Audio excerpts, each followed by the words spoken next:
Everyone, welcome back to the Damsel in Success podcast. I'm so excited to have you back here with me today.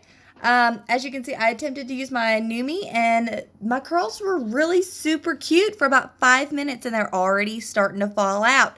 So I channeled all the realtor gods, and I was like, please give me all the big hair.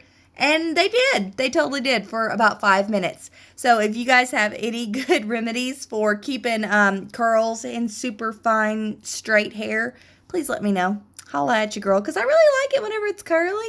I just like it better whenever it stays curly instead of falling out. So whatever you guys got to help me, I will totally listen. Please let me know your secrets. I am all ears. But want to go ahead and dive into something I've been really excited to talk to you guys about, and that's letting the past die so that you can live. Because if we are constantly being drugged down by our past, if we're just not being present, if we're always thinking about things that happened in the past, whether it be some kind of trauma or some kind of like lost love or some kind of mistake that we've made that we can't forgive ourselves for, whatever it is, I'm gonna tell you guys something that was told to me by somebody very smart that helped me deal with some things that happened in my past, and how it helped me get over it. And I'm not saying that this is an end all be all and like a overnight fix or anything like that. That's absolutely not the case. But if we make that conscious effort to try to deal with some of those toxic negative feelings that we're holding in ourselves, then we can move on from it and we can be better people because of it. Because hurt people, right? And as long as we're dealing with that pain and that hurt, we're more likely to hurt other people. And that's not what we're here to do. And it's not on purpose. I mean, a lot of times whenever somebody's really going through something, they just, they're dealing with a lot, and we can't hold that against them, right? So one of the things, like I said, that somebody very smart had told me one time was that, let's say that you have some kind of childhood trauma, and I'm not saying that that's okay. I'm not trying to make that a light scenario whatsoever. Please don't misunderstand me on that one. But the way that we process things as a child versus how that we process them as an adult is very different. Wouldn't you agree? So whenever you're a child, you don't have the experience and the ability to really sit back and look at things from a grander scheme, okay?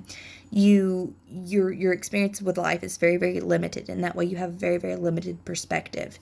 So whenever you're reliving a memory, you're reliving it from that perspective, okay? So if you go back and it's going to be very difficult to do, okay? So I'm not saying rush into this, really give it some thought, pray on it, just think about it a lot before that you just jump in and do this.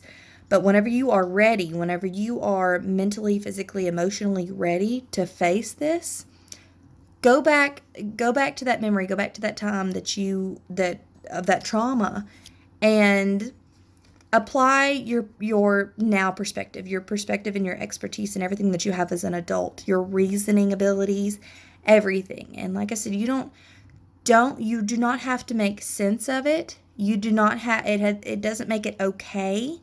But if you can go back to those past traumas with the perspective that you now have, then you can deal with it. You can process it better. You can try to, like I said, to just deal with it as an adult rather than a child. And that's going to change your perspective on things. And as hard as it is to admit, even the bad things in our past have shaped us into who we are today. And whether that's a good thing or a bad thing. Because even the bad things that happen could have positive outcomes down the road. And I know that's very difficult to think about. And it's very difficult to deal with. And like I said, please guys, don't think that I'm trying to say this lightly.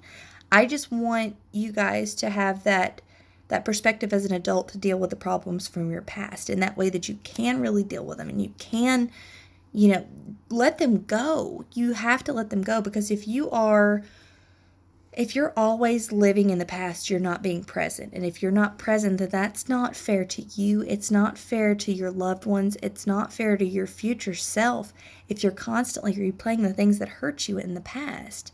Because we can't change that. We can change a lot of things in this world, but we cannot change what has already happened to us. So you have to look at that trauma, you have to face it head on, and you're brave enough to do it. I know you can do it. And you have to accept it. It doesn't make it okay. And you have to forgive whoever hurt you. And I know that people do really, really unforgivable things. I get that. I understand. But forgiveness is not for whoever hurt you. It's for you. Because whatever, you're the one upset about it and you're the one still trying to deal with it. A lot of times if it's somebody that hurts you that badly, do you think they really care? No, they don't. It's not, you being upset is not doing anything to them. But it's killing you. So you have to deal with it head on. You have to accept it and you have to forgive yourself. And don't force yourself to do this overnight. It takes time. It takes a conscious effort. And whenever you do that, whenever it finally happens, whenever you can finally let go of that, that's whenever you're going to be your truest, best, most present self. That's whenever you can start to rebuild. That's whenever you can start focusing on the now, and that way you can prepare for the future, because everything, absolutely everything, negative or not, that has happened to you up until this point has made you the amazing, strong, beautiful, wonderful person that you are. And now that you have the ability to get back and deal with those things that have hurt you in the past, that's going to make you an even better person in the future, all right? So I know that you guys can do it. I believe in you wholeheartedly. You are amazing. You have everything that it takes to deal with whatever life throws at you, and you are going to be better because of it. So if there's anything that I can ever do to help you, please let me know. I am more than happy. Even if I don't have the answers, I am more than happy to just talk with you. We can talk it out. I can listen to you. Whatever you need me to do, I am here to help you. Please let me know how I can help. I hope that you guys have an amazing rest of your Wednesday, and we'll talk to you again soon.